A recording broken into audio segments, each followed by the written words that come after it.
προς τον Διεθνή Ερυθρό Σταυρό. Έχει μια παρουσία 140 χρόνια στην ελληνική κοινωνία, στη χώρα μας, και οι εργαζόμενοι του ελληνικού Ερυθρού Σταυρού είναι αυτοί οι εργαζόμενοι, οι επαγγελματίες εργαζόμενοι, κοινωνικοί λειτουργοί, νοσηλευτές, διασώστες και τόσοι άλλοι, που όταν το ελληνικό κράτος, κύριε, που έχει ανάγκη, είναι δίπλα του. Είναι φωτιές ηλίας, είναι σεισμοί, είναι πολέμοι, είναι πόγαδες στην Ιουγκοσλαβία, είναι τσουνάμι στα Ιλάνδη. Αυτοί είναι οι εργαζόμενοι του Ερυθρού Σταυρού, κύριε Υπουργέ, που είναι παρόντες. Αν μου επιτρέπετε, επειδή συνδέομαι με προσωπική φιλία με έναν διασώστη πολλών δεκαετιών. Ξέρω καλά. Όχι, το αναφέρω, κύριε Υπουργέ. Επειδή απευθύνεστε σε μένα, μιλάτε σε άνθρωπο που ξέρει και εκτιμάει. Χαίρομαι ιδιαίτερα. Απλά το αναφέρομαι σε εσάς, γιατί είμαι υποχρεωμένος εδώ πέρα να διευκρινίσω ποιος είναι και ο Ερυθρός Σταυρός. Ακόμη και εδώ μέσα υπάρχει σύγχυση ποιος είναι ο ελληνικός Ερυθρός Σταυρός. Όχι από εσάς. Είναι ο μεγαλύτερος ανθρωπιστικός οργανισμός της χώρας. Δεν είναι ότι είμαστε 6 μήνες απλήρωτοι. 6 μήνες απλήρωτοι. Δεν έχουν πάρει καμία απάντηση.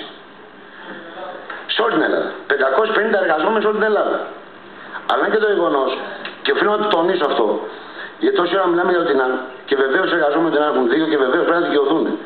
Θέλω να υπενθυμίσω όμως ότι το Ερίκος στην ΑΝ χτίστηκε και δημιουργήθηκε εξ ολοκλήρου από τον ελληνικό Ερυθρό Σταυρό. Από περιουσία του ελληνικού Ερυθρού Σταυρού, και εδώ ο κύριος Πρόεδρος να σας το επιβεβαιώσει. Και αυτή την ώρα ο ελληνικός Ερυθρός Σταυρός, οι εργαζόμενοι του Ερυθρού Σταυρού, είναι απλήρωτοι 6 μήνες. Και κύριε Υπουργέ, όσον αφορά εσάς και το Υπουργείο σας, όπως πολύ καλά γνωρίζετε, και ο κύριος Δημοσίδης το συναντήσαμε πριν λίγο καιρό, με το μεσοπρόθεσμο, τα 12,5 εκατομμύρια που έπαιρνε ο ελληνικός Ερυθρός Σταυρός ως συμβατικό αντάλλαγμα παραχώρηση των δύο νοσοκομείων Ερυθρό Σταυρού Κοριαλίνο Μπενάκιο, στο ΕΣΥ, κοπήκαν στα 6,5. Με αποτέλεσμα να οδηγούμαστε στη κυριολεξία σε λουκέτο. Με ικανοποίηση βεβαίως άκουσα σήμερα από εσάς ότι τα 3 εκατομμύρια τα απογράψατε.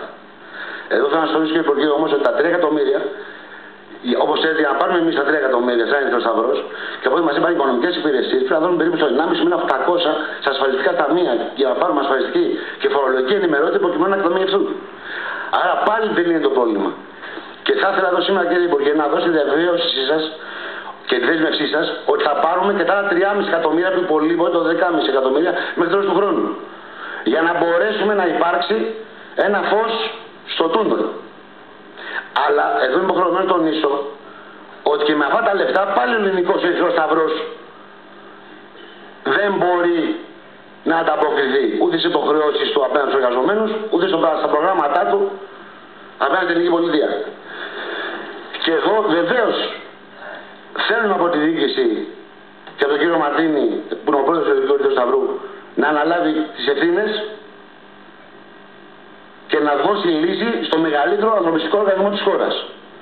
Γιατί αν συμβεί, κύριε Υπουργέ, ανθρωπιστικό οργανισμό της χώρας, κύριε Υπουργέ, έγινε ένα σεισμό στην Τουρκία. Όχι, δεν πήγαμε γιατί από ό,τι γνωρίζουμε ο κύριος Ερντογάν δεν ήθελε, και από το ξέρει καλύτερο ο κύριος Πρόεδρος αυτό, ενώ ήταν έτοιμοι διασώστες, δεν ήθελαν οι Τούρκοι. Δέχτηκε, δεν το γνωρίζω αυτό.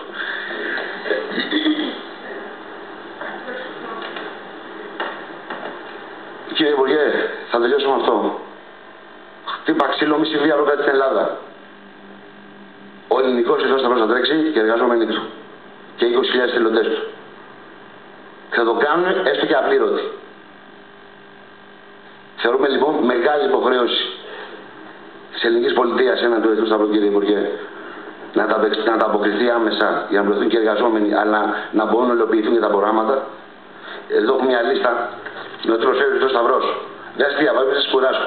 Θα σας παραδώσω όμως μετά. Και αν θέλετε να διαβάσετε το Προεδρείο σας, για να μην πάρω το χρόνο σας. Και επιτέλους, δεν μπορεί ο ελληνικός Ερυθρός Σταυρός με τέτοια ιστορία, με τέτοια περιουσία, να έχει 6 μήνες απλήρωτους εργαζόμενους. 6 μήνες, μισό χρόνο. Ο ελληνικός Ερυθρός Σταυρός με μια περιουσία εκατομμυρίων ευρώ από πίσω του. Ευχαριστώ πολύ.